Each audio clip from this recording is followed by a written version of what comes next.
రాష్ట్ర డిఎస్సి అభ్యర్థుల గోస పట్టించుకునే నాథుడే లేడు. ఒకవైపు ఎన్నికలు, మరొక వైపు ప్రిపరేషన్ రెండిటిని సజావుగా నిర్వహించలేక అడకత్తెరలో పోక చెక్కల నిరుద్యోగులు నలిగిపోతున్నారు. ఇప్పటికే మధ్యంతర ఉత్తర్వులు కోరుతూ హైకోర్టును సంప్రదించగా ప్రభుత్వ విధాన నిర్ణయమని, అందులో జోక్యం చేసుకోలేమని కోర్టు తేల్చి చెప్పింది. దీంతో రాష్ట్ర ఎన్నికల సంఘానికి విజ్ఞప్తులు వెల్లువెత్తుతున్నాయి. ఈ క్రమంలో రాష్ట్ర ఎన్నికల ప్రధాన అధికారి రాష్ట్ర ప్రభుత్వం ఇటీవల విడుదల చేసిన డిఎస్సిలో 6,100 పోస్టులకు గాను దాదాపు 4.72 లక్షల మంది పోటీ పడుతున్నట్లు ఆయన తెలిపారు. డిఎస్సి నిర్వహించాలని కొందరు మెసేజ్లు పెడుతుంటే మరికొందరేమో వాయిదా కోరుతూ మెయిల్స్, ఫోన్ కాల్స్, మెసేజ్ల ద్వారా విజ్ఞప్తి చేస్తున్నట్లు పేర్కొన్నారు. దీంతో ఈ విషయాన్ని కేంద్ర ఎన్నికల సంఘం దృష్టికి తీసుకెళ్తున్నట్లు ఆయన తెలిపారు. డిఎస్సి పరీక్ష నిర్వహణకు అనుమతి కోరుతూ రాష్ట్ర ప్రభుత్వం త్వరలో ఈసీకి లేఖ రాయనున్నట్లు తెలిపారు. ఇప్పటికే సీఎస్ ఆధ్వర్యంలో ఇందుకు ఓ స్క్రీనింగ్ కమిటీ కూడా ఏర్పాటు చేసినట్లు తెలిపారు. ఎన్నికల సంఘం నిర్ణయంపై డిఎస్సి భవితవ్యం ఆధారపడి ఉందని అన్నారు. కేంద్ర ఎన్నికల సంఘం డిఎస్సి నిర్వహించమంటే నిర్వహిస్తామని, లేదంటే వాయిదా వేస్తామని ఆయన స్పష్టం చేశారు. Now what has happened is that government DSC 2024ని ఫిబ్రవరిలో డిక్లేర్ చేసింది. అంటే 6,100 పోస్ట్. సో ఆ డిఎస్సి దీని ప్రకారం ఫస్ట్ టీచర్స్ ఎలిజిబిలిటీ టెస్ట్ ఉంటుంది. దీని తర్వాత మళ్ళీ డిఎస్సి ఎగ్జామ్ ఉంటుంది. డిఎస్సి ఎగ్జామ్ 30th మార్చ్ నుండి 30th ఏప్రిల్కు కంప్యూటర్ పద్ధతిలో చేయడం జరుగుతుంది.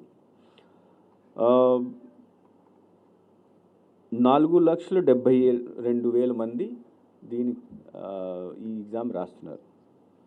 వాళ్ళు చాలామంది ఇప్పుడు కంప్లైంట్స్ చేస్తున్నారు. కంప్లైంట్ అంటే రిప్రజెంటేషన్ ఇస్తున్నారు.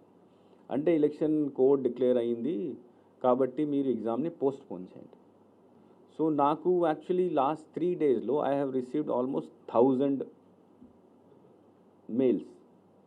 ఓన్లీ దాంట్లో ఎక్కువ మంది పోస్ట్ పోన్ చేయండి, కొంతమంది కంటిన్యూ చేయండి అంటున్నారు. నా ఫోన్కి కూడా అట్లీస్ట్ 500 ఫోన్స్ వచ్చినాయి. ఆ పిల్లలు మార్నింగ్ నుంచి స్టార్ట్ చేస్తారు, రాత్రి వరకు వదలరు. సో ఇట్ హ్యాస్ నా ఎలక్షన్ కమిషన్ డైరెక్షన్స్ ప్రకారం స్టాచ్యుటరీ అథారిటీ ఏమైనా ఉంటే, స్టాచ్యుటరీ అథారిటీ అంటే యూపీఎస్సి, ఎస్ఎస్సి, ఏపీపీఎస్సి వాళ్ళ సంబంధించి అపాయింట్మెంట్ ఎక్కడైనా ఉంటే అది కంటిన్యూ చేసుకోవచ్చు. నాన్ స్టాచ్యుటరీ అపాయింట్మెంట్ ఎక్కడైనా ఉంటే అది పర్మిషన్ తీసుకోవాలి. సో ఇది వచ్చిన తర్వాత మేము ఎడ్యుకేషన్ డిపార్ట్మెంట్కి రాసాము. ఎడ్యుకేషన్ డిపార్ట్మెంట్ ఇప్పుడు ఎలక్షన్ కమిషన్కి పర్మిషన్ కోసం ఫైల్ అక్కడ వెళ్తుంది. వాళ్ళు అంతా ఎప్పుడు చేశారు, ఎందుకు చేస్తున్నారు, ఏం చేస్తారు, దాంట్లో ఎంతమంది పిల్లలు ఉన్నారు, జస్టిఫికేషన్ రాసేసి ఇప్పుడు నిన్న ఒక స్క్రీనింగ్ కమిటీ ఏర్పాటు చేసాం. సిఎస్ గారి ఈజ్ ద చైర్మన్. సో ఆ స్క్రీనింగ్ కమిటీలో పెట్టి ఈరోజు బహుశా ఉండకపోవచ్చు, రేపు మనం ఎలక్షన్ కమిషన్కి పంపిస్తాము. Election commission if they say yes మీరు చేయండి, then we will have this exam. But election commission if they advise that లేదు మీరు పోస్ట్పోన్ చేయండి, అప్పుడు పోస్ట్పోన్ చేస్తాం.